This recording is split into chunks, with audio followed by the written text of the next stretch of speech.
안녕하세요. 부동산을 보는 눈 리얼아이 박강사입니다. 얼마 전에 대선이 있었는데 대선이 끝나고 나니까 또 사람들이 혼란에 빠지기 시작을 했습니다. 집값이 또 오른다는 얘기가 여기저기서 나오고 있죠. 윤석열이 당선된 이후로 분양가도 올라가고 공급 확대나 규제 완화 정책을 펼 예정인데 올해도 여전히 상승할 거라고 이야기를 합니다. 이번에 당선되신 분, 부동산 때문에 어떻게 보면 혜택을 입은 분이라고 할 수 있습니다. 부동산 관련 공약으로 이번 정부가 했던 것들을 많이 되돌리는 공약을 내세웠는데 대출 규제 완화도 그 중에 하나이죠.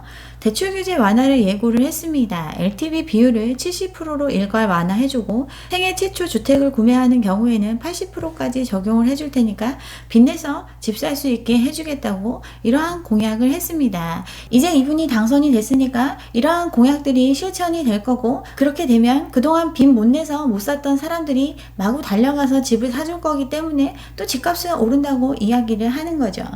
언제는 규제를 해서 오른다고 했는데 이제 규제가 철폐가 되면 또 오른다고 이야기를 합니다. 참 기승전 오른다는 이야기를 하고 싶어 하는 것 같아요. 오세훈 서울시장 때도 마찬가지입니다. 서울시장에 이분이 당선되고 나니까 그동안 안전진단 문제에 묶여있던 재건축 단지들이 들썩했죠. 상계 목동 정비사업이 들썩하면서 집값이 또 오른다고 당선되자마자 기사를 써댔습니다.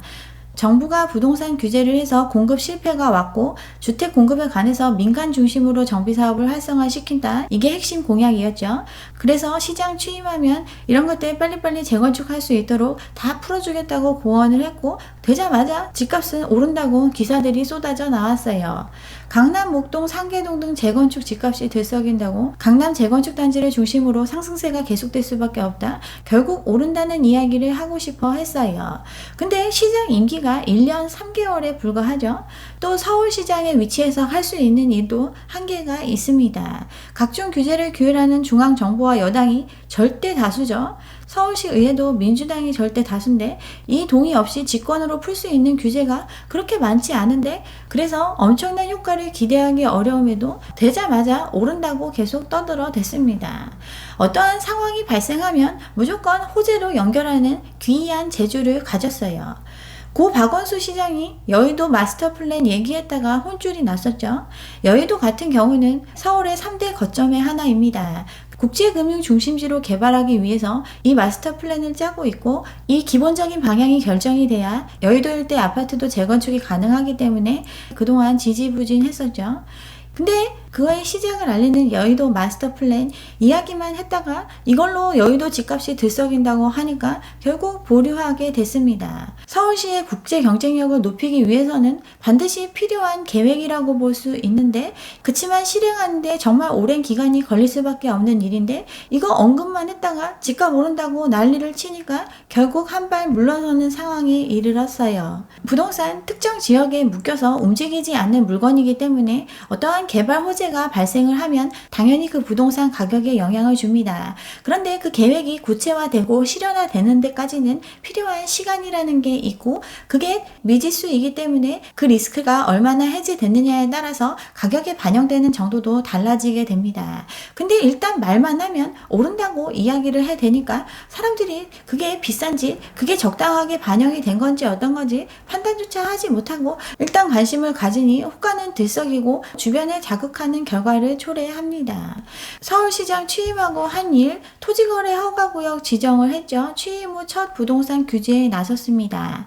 압구정, 여의도, 목동, 성수 다 노른자위 땅들이죠.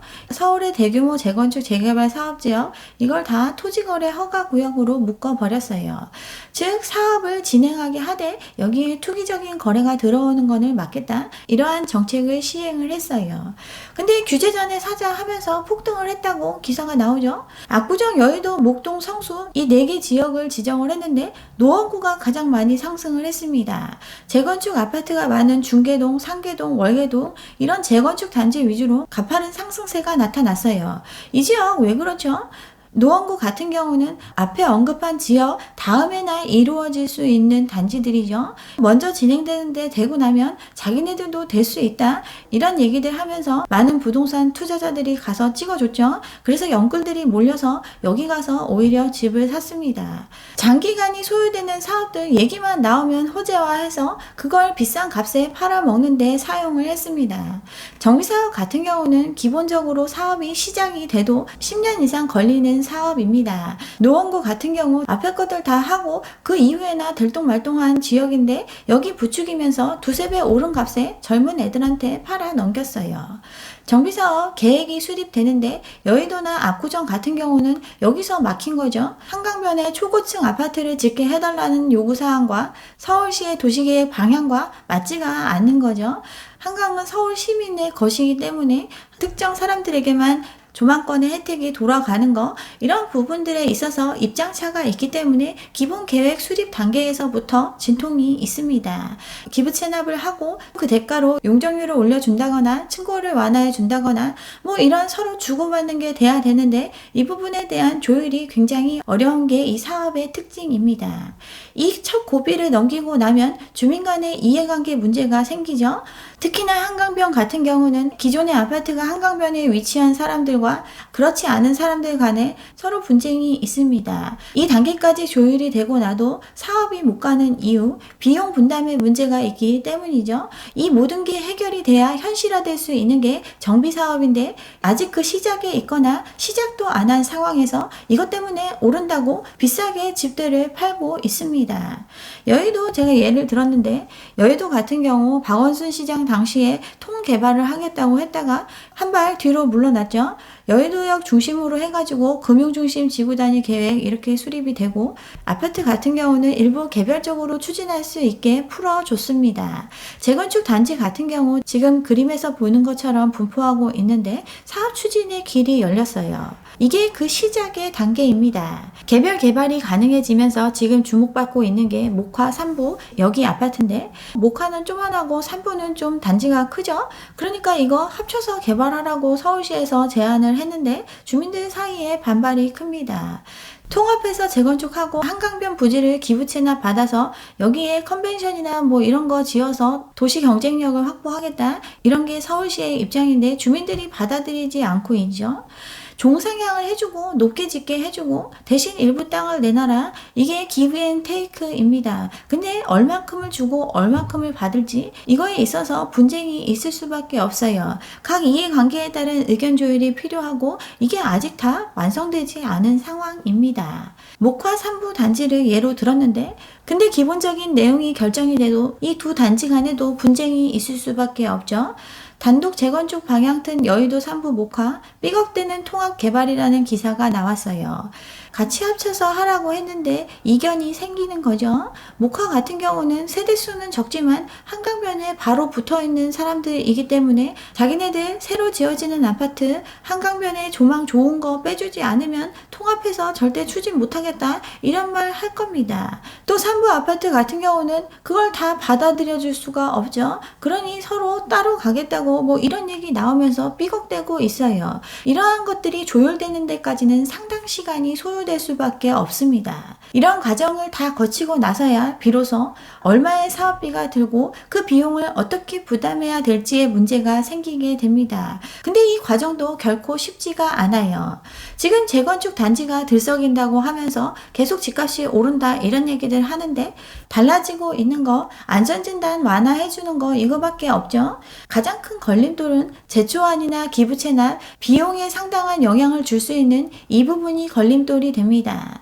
재건축 초과이익 환수제 도입을 했다가 부동산 경기가 꺾이면서 유예 조치했다가 이제 적용되기 시작을 했어요. 앞으로 추진하는 단지들은 다 재건축 초과이익 환수제의 대상이 되는데 이거 뜬금없이 돈을 뜯어가는 제도는 아닙니다. 개발 사업의 개발 부담금과 같은 방식으로 부과를 하는 거라고 볼 수 있어요.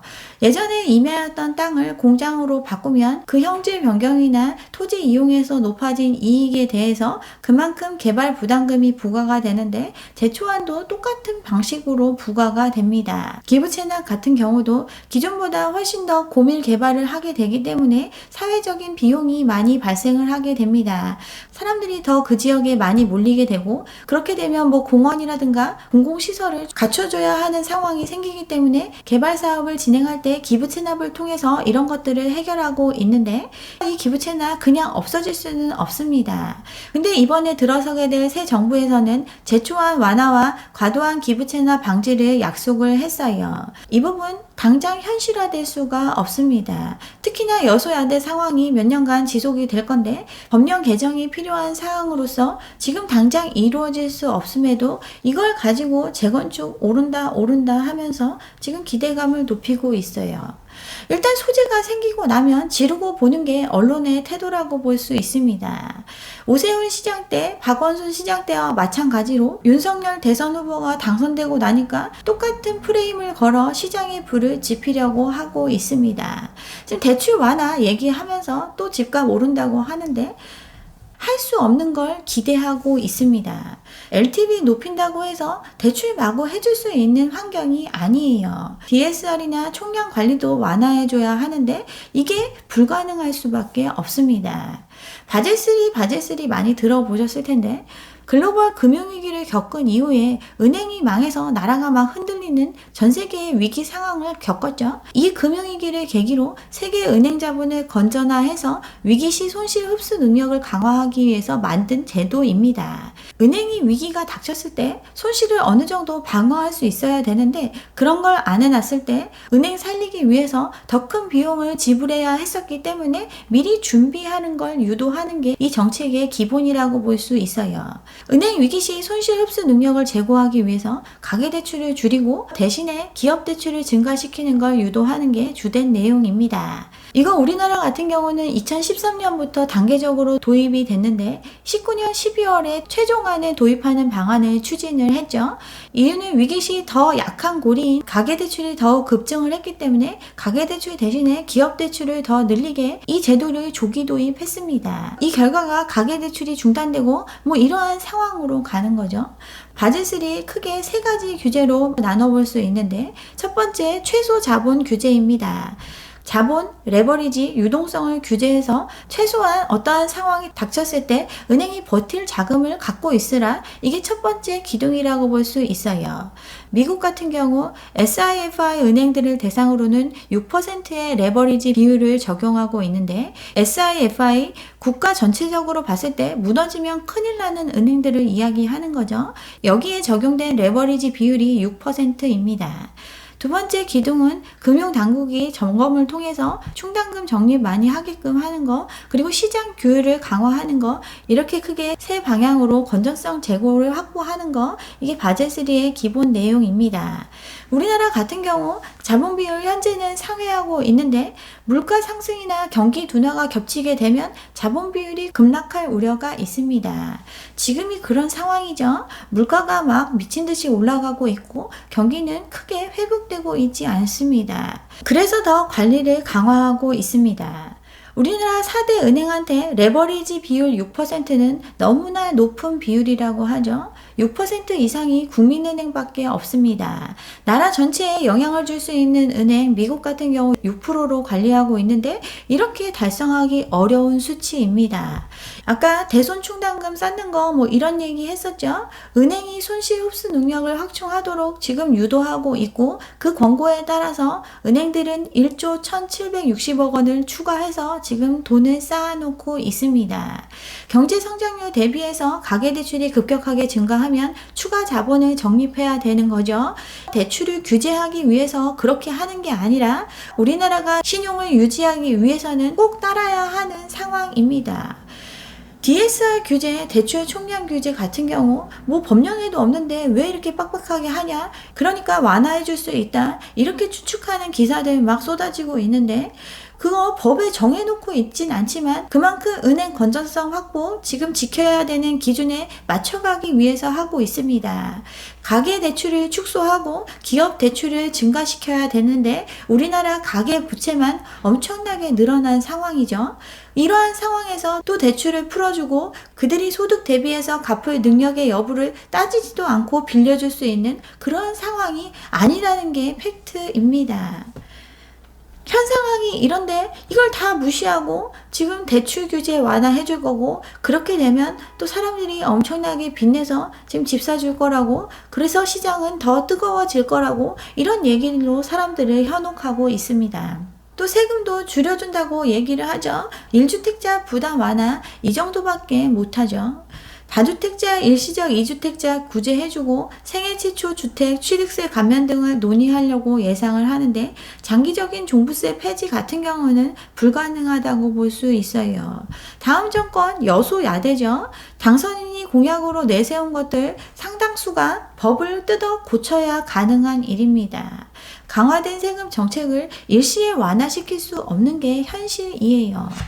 앞서 얘기했던 것처럼 재건축 오른다 이것도 장기에 걸친 상황이라고 말씀을 드렸는데, 결국 지금 당장 바뀔 수 있는 게 아무것도 없습니다. 근데 벌써 그것 때문에 오른다, 이것 때문에 오른다 이렇게 떠들고 있어요. 언론은 그동안 모순된 소재를 가지고 기승전 오른다는 이야기를 하고 싶어 했어요. 분상제 하면 이제 공급 안 해서 집값 오른다, 이 얘기로 많은 사람들을 불안에 빠뜨렸죠. 그래서 집이 넘쳐남에도 추가적인 공급을 약속을 했고 공급을 하고 있는데, 새 당선인 또한 더 많은 공급 확대를 이야기하고 있습니다.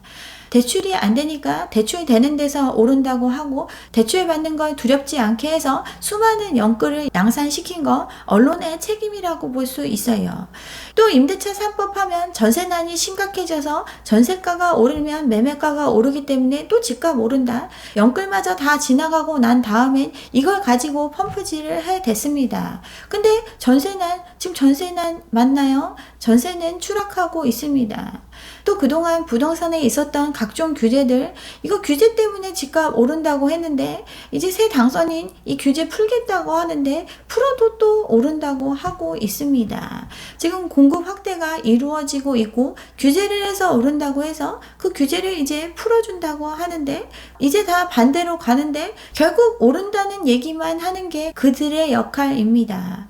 금리는 계속 올라갈 수밖에 없는 상황이고 대출은 규제를 안 할 수가 없는 상황입니다. 당장 듣기 좋게 무주택자 완화해준다 뭐 이런 거 할 수는 있겠죠. 그치만 그 전에 빌려간 사람들이 너무 많기 때문에 더 이상 대출을 많이 늘릴 수가 없는 게 현실입니다. 그런데도 여전히 이 말을 하는 이유, 아직도 팔 물건이 너무나 많기 때문입니다. 정권이 바뀌었기 때문에 또 오를 것이다, 이런 얘기하는 분들 말 귀담아 듣지 않으셔도 될 것 같아요. 네, 여기까지 오늘 준비한 내용이고요. 오늘 제 영상이 좋았다면 좋아요와 구독 잊지 마시고 다음 영상도 함께 해주시기 바랍니다. 감사합니다.